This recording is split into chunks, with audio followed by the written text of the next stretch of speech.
پیارے بچوں، آپ یقیناً بہت انتظار کر رہے تھے کہ ہماری سنہری پری کو چنٹو اور رانی بچا پائیں گے یا نہیں۔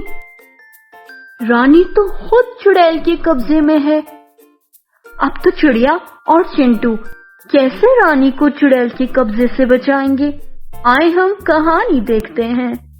چڑیل نے رانی کو گردن سے دبوچ کر پکڑ رکھا تھا۔ رانی چڑیل کے اتنے بڑے اور بھاری وجود کے سامنے اس کے ہاتھ میں ایک کھلونے کی طرح لگ رہی تھی۔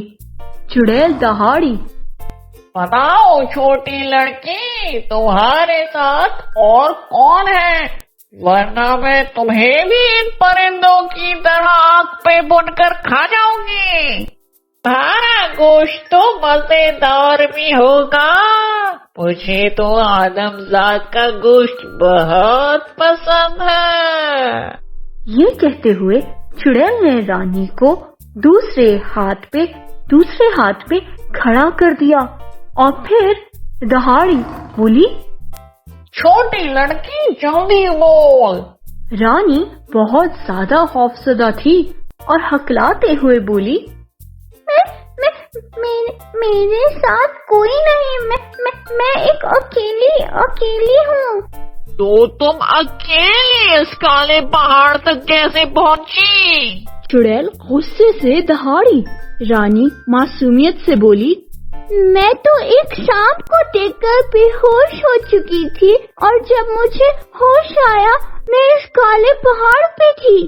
چڑیل کچھ سوچنے لگی اور سوچتے ہوئے بولی، اچھا تو تم سانپ دیکھ کر بے ہوش ہوئی اور کالے پہاڑ تک آ گئی۔ مجھے لگتا ہے وہ کالا دیو کا سانپ تھا، اسی لیے تم بے ہوش ہو کر یہاں تک آئی۔ رانی بولی، کالا دیو کون ہے؟ چڑیل دہاڑی، چپ گستاخ لڑکی، تم کچھ نہیں بولو گی۔ چڑیل نے رانی کو رسیوں سے باندھ دیا اور بولی، تم اب کالی چڑیل کے قبضے میں ہو۔ میں روز تمہارے خون کا پیالہ پیوں گی اور طاقتور ہو جاؤں گی۔ رانی چپ ہو گئی۔ چنٹو نے چڑیا سے کہا، پیاری چڑیا، اب بتاؤ ہم کیا کریں جو یہ چڑیل اندھی ہو جائے؟ چڑیا بولی، چنٹو اب چڑیل پہ آئینے سے روشنی ڈالنے والا عمل کام نہیں کرے گا۔ چڑیا سوچنے لگی کہ اب انہیں کیا کرنا چاہیے۔ اچانک چنٹو کی نظر سامنے ایک پھول پر پڑی۔ یوں لگ رہا تھا جیسے پھول میں سے کالی چڑیل دیکھ رہی ہے۔ چنٹو بولا، چڑیا وہ پھول دیکھو کیسا عجیب لگ رہا ہے۔ چڑیا نے پھول دیکھا اور خوش ہو کر بولی، چنٹو یہ وہ پھول ہے جس میں چڑیل کی جان ہے، اب ہمیں وہ پھول توڑنا ہوگا۔ چنٹو اداس ہوا، لیکن ہم یہ پھول کیسے توڑیں گے؟ وہ تو چڑیل کی نظروں کے سامنے ہے۔ چڑیا بولی، اداس مت ہو، میں ابھی جا کے چڑیل کو اپنی پاتوں میں لگاتی ہوں اور تم پھول تک پہنچ جاؤ۔ یہ کہتے ہوئے چڑیا اڑی اور چڑیل کے سر پہ منڈلانے لگی۔ چوں چوں چوں چوں، کالی چڑیل ہو گئی فیل۔ چڑیا چوں چوں کرتے یہ بولنے لگی۔ چڑیل نے جب چڑیا کو منڈلاتے دیکھا تو بولی، او منحوس چڑیا، تم یہاں اپنی موت کے منہ میں آ گئی۔ اور چنٹو بچتے بچاتے پھول تک پہنچ گیا۔ چڑیا ہنسی، موت میری نہیں، او کالی چڑیل، موت تمہاری آئی ہے۔ وہ دیکھو ذرا میرے دوست چنٹو کی طرف۔ چڑیل نے چنٹو کو پھول توڑتے دیکھا تو چلانے لگی، نہیں نہیں، یہ پھول मत तोड़ो, नहीं नहीं, ये फूल मत तोड़ो, मैं मर जाऊंगी। चिंटू ने फूल की टहनी को पकड़ रखा था और कहने लगा, ओ काली चुड़ैल, हमें काले देव के जंगल तक पहुंचने का रास्ता बताओ, वरना मैं ये फूल तोड़ दूंगा। चुड़ैल बोली, देखो, तुम काले देव के जंगल तक नहीं पहुंच सकते, रास्ते में बहुत मुश्किलें हैं। एक और तरीका है, वो मैं तुम लोगों को हरगिज नहीं बताऊंगी, तुम लोग मुझे मार डालोगे। चिंटू बोला, तुम नहीं बताओगी तब भी तुम मरोगी। और ये कहते ही चिंटू ने वो फूल तोड़ दिया।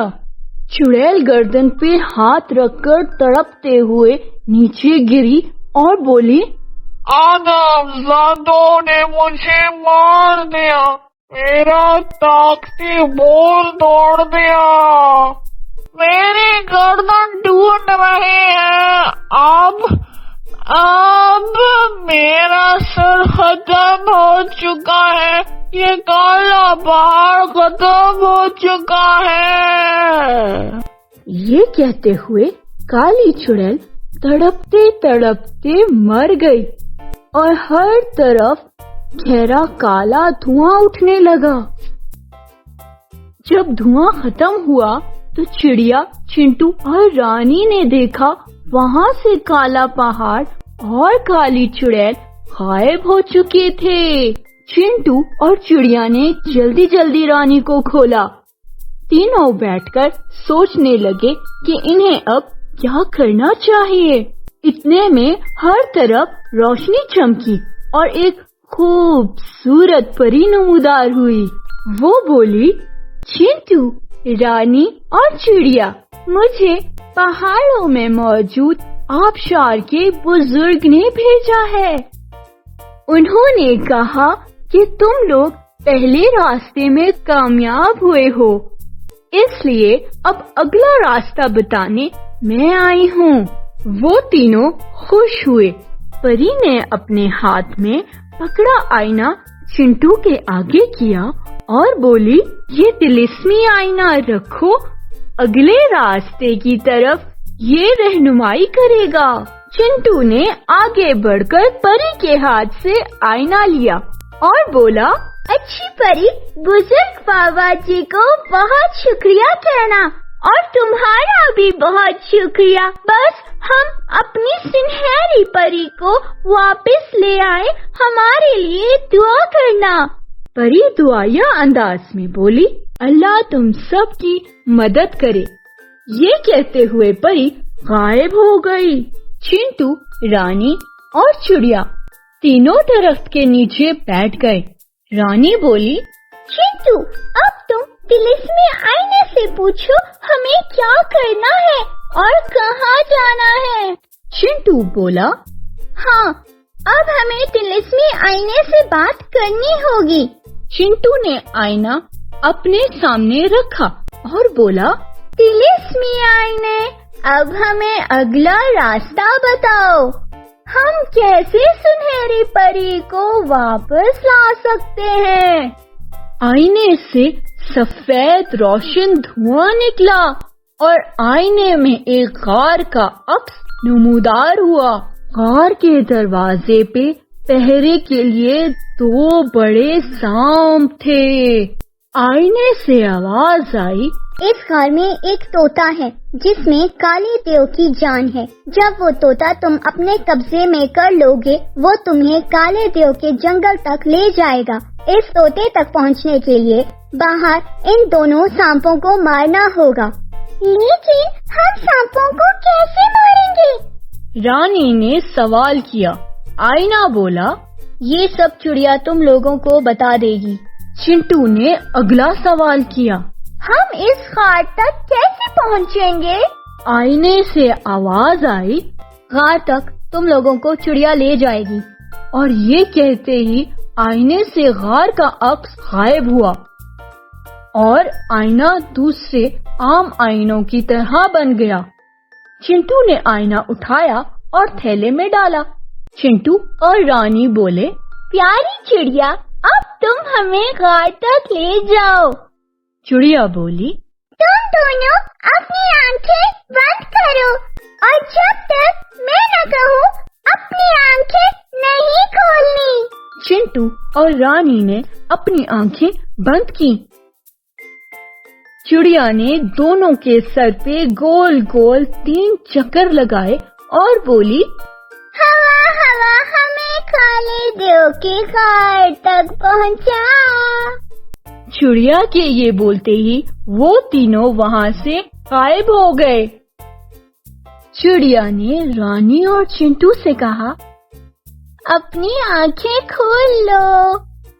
दोनों ने अपनी आंखें खोली तो देखा एक खौफनाक गार है जिसके गिर्द इतने बड़े बड़े दरख्त हैं। गार के दरवाजे पे 2 बड़े बड़े सांप बैठे हैं जो अपनी जुबान निकालते हैं तो इनसे आग निकलती है। चिड़िया, रानी और चिंटू एक दरख्त के पीछे छुपे बैठे थे। चिड़िया ने इन दोनों से कहा, अब हमें इन दोनों सांपों को मारना होगा। रानी बोली, हम इतने खौफनाक सांप कैसे मारेंगे? चिड़िया ने रानी से कहा, रानी, तुम बिल्कुल परेशान मत हो, बस अब तुम्हें भी अक्लमंदी से काम करना होगा। चिंटू थैले से सुर्ख पानी की बोतलें निकालेगा, स्प्रे करोगे। जैसे ही सुर्ख पानी इनकी ज़ुबान पे पड़ेगा, वो आग बरसना बंद कर देंगे।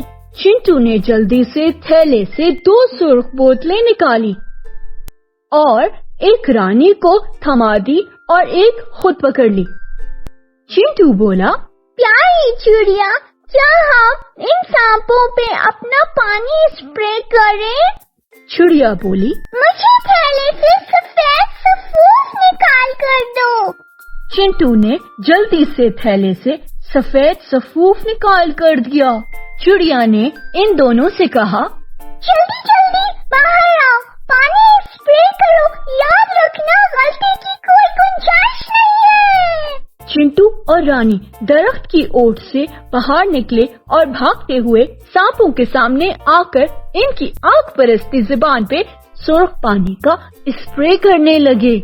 सांप इस हमले से संभल नहीं सके और सुर्ख पानी से इनकी जुबान जल गई। अभी वो अपनी जली जुबान पर ही चीख रहे थे कि चिड़िया ने उड़ते हुए इनके ऊपर अपनी चोंच में मौजूद सफेद सफूफ डाल दिया। दोनों सांपों की चीखें फिजा में बुलंद हो रही थीं और देखते ही देखते वो दोनों जलकर राख का ढेर हो गए। रानी, चिंटू और चिड़िया गार के अंदर गए। गार में बहुत अंधेरा था, हर तरफ जाले लगे थे और सांस लेना भी दुश्वार था। वो तीनों तोता ढूंढने लगे। गार के आखिरी दहाने पे तोती का पिंजरा लटक रहा था। चिंटू ने जल्दी से वो पिंजरा उतारा। प्यारी चिड़िया और रानी, हमें तोता मिल गया। अब हम काले देव का खात्मा करके अपनी सुनहरी परी को बचा लेंगे। तीनों खुशी से हंसने लगे। चिंटू, रानी और चिड़िया के पास वो तोता था जिसमें काले देव की जान थी। काले देव को मालूम हो चुका था कि किसी ने इसका तोता उठा लिया है। खौफनाक जंगल में बैठे काले देव ने चिल्लाना शुरू कर दिया। नहीं, वो आदमजात कैसे पहुंच सकते हैं मेरे तोते तक? वो मुझ तक नहीं पहुंच सकते। मैं इन्हें मार डालूंगा। दरख्त से सुनहरी परी की हंसने की आवाज आने लगी। मैंने क्या कहा था काले देव कि तुम बहुत बुरे हो और तुम्हारी बुराई की ताकत को खत्म करने के लिए इंसानों की दुनिया से अच्छे इंसान आएंगे जो अपनी अच्छाई की ताकत से तुम्हें खत्म कर देंगे। काला देव खौफनाक आवाज में दहाड़ा। चुप करो गुस्ताख परी, तुम मेरे जंगल में ना आती, वो लोग मुझ तक ना पहुंचते, मैं तुम्हें जिंदा नहीं छोड़ूंगा। परी बोली, मैं गलती से तुम्हारे जंगल में आई थी, तुम मुझे माफ भी कर सकते थे, लेकिन तुमने मुझे इस दरख्त में कैद कर दिया। अगर तुमने मुझे मेरी गलती की सजा दी है तो तुम्हें भी तुम्हारे इस गुनाह की सजा मिलकर रहेगी जो तुमने मुझे कैद करके किया है। तुम बुरे देव थे, तुमने मुझे माफ नहीं किया। देव मिन्नत करने वाली आवाज में बोला, तुम अपने इन दोस्तों से कहना मुझे माफ कर दें। सुनहरी परी चुप रही। काला देव गुस्सा हो गया और गुस्से में दहाड़ने लगा। मैं किसी को जिंदा नहीं छोड़ूंगा, सब मरोगे, सब मरोगे। चिंटू, रानी और चिड़िया जंगल में दाखिल हो चुके थे। जैसे जैसे वो जंगल में आगे बढ़ रहे थे, काला देव गुस्से से पागल हो रहा था। दरख्तों की सांपनुमा शाखों और उल्लुओं की बड़ी बड़ी आंखें देखकर चिंटू और रानी डर रहे थे। रानी डर से बोली, चिड़िया, ये सब बहुत खौफनाक है, मुझे डर लग रहा है। पता नहीं वो काला देव हमारा क्या हश्र करेगा। चिड़िया प्यार से बोली, रानी हमेशा अल्लाह पे भरोसा रखते हैं। हम यहाँ बुराई को खत्म करने आए हैं और अच्छी सुनहरी परी को कैद से छुड़ाने आए हैं। चिंटू ने भी रानी को समझाया और बोला, रानी, जब हम किसी की मदद करते हैं तो रास्ते में मुश्किलें भी आती हैं, लेकिन इन मुश्किलों में घबराते नहीं हैं, बल्कि अल्लाह पे भरोसा करते हैं, वही मदद करते हैं और फिर अच्छाई की ताकत से बुराई का खात्मा किया जाता है। रानी ने सर हिलाया और बोली, मैं समझ गई, बस अब मैं दुआ मांगती हूँ और मुझे यकीन है हम अपनी सुनहरी परी को छुड़ा कर लाएंगे। वो तीनों काले देव के सामने पहुँच चुके थे। काला देव इन्हें देखते ही दहाड़ा। आ गए तुम तीनों अपने मौत के मुंह में। चिंटू बोला, मौत हमारी नहीं तुम्हारी है काले देव। ये देखो मेरे हाथ में ये तोता जिसमें तुम्हारी जान है, अभी तुम मरोगे। रानी बोली, लेकिन पहले तुम हमारी सुनहरी परी आजाद करोगे। काला देव हंसने लगा। ये तोता नकली है, इसमें मेरी जान नहीं है और तुम चारों आज मरोगे। बस रानी और चिंटू परेशान हो गए और चिड़िया से कहने लगे, प्यारी चिड़िया, ये काला देव क्या कह रहा है? क्या ये तोता नकली है? चिड़िया ने जवाब दिया, ये काला देव तुम दोनों का ध्यान बताने को ये कह रहा है, तुम इसकी बात मत सुनना। इतने में दरख्त से भी आवाज आई। सुनहरी परी बोली, चिंटू और रानी, ये काला देव बहुत बुरा है, ये झूठ कह रहा है, इसकी बातों में मत आओ, इसे मार डालो, तभी मैं दरख्त से आजाद हो सकूंगी। चिंटू ने जल्दी से पिंजरे में से तोता निकाला और बोला, सुनहरी परी, तुम बिल्कुल फिक्र मत करो, अभी हम तुम्हें आजाद करवा लेंगे। ये कहते ही चिंटू ने तोते की गर्दन मरोड़ना शुरू कर दी। काले देव की चीखें बुलंद होने लगी। छोड़ दो मुझे, छोड़ दो, मत मारो मुझे, माफ कर दो। लेकिन चिंटू ने तोते की गर्दन तोड़ डाली। काला देव भी टूटी गर्दन के साथ नीचे गिर गया। एक जोरदार धमाका हुआ اور سب کچھ دھواں دھواں ہو گیا۔ کچھ دیر بعد جب دھواں ختم ہوا تو کالے دیو کا خوفناک جنگل غائب ہو چکا تھا اور سنہری پری بھی آزاد تھی۔ سنہری پری نے آگے بڑھ کر چنٹو اور رانی سے کہا، تم دونوں کا بہت شکریہ جو مجھے آزاد کروایا۔ ننھی چڑیا تمہارا بھی شکریہ۔ چنٹو اور رانی بولے، یہ ننھی چڑیا ہماری مدد نہ کرتی تو ہم یہاں کبھی نہ پہنچتے۔ چڑیا بولی، بچوں، جو لوگ دوسروں کی مدد کرنے کے لیے خود کو خطرے میں ڈالتے ہیں، ان کی مدد اللہ کرتے ہیں۔ سنہری پری کہنے لگی، اور یاد رکھنا ہمیشہ اپنی اچھائی کی طاقت سے برائی کو ختم کرنا۔ وہ سب خوشی سے ہنسنے لگے۔ دیکھا بچوں، کس طرح سے بچوں نے سنہری پری کی مدد کی اور اسے دیو کی قید سے آزاد کروایا۔ سنہری پری سے اچھی اچھی کہانیاں سننے کے لیے چینل کو سبسکرائب کریں اور کہانی پسند آئے تو لائک اینڈ شیئر کریں۔ اللہ حافظ۔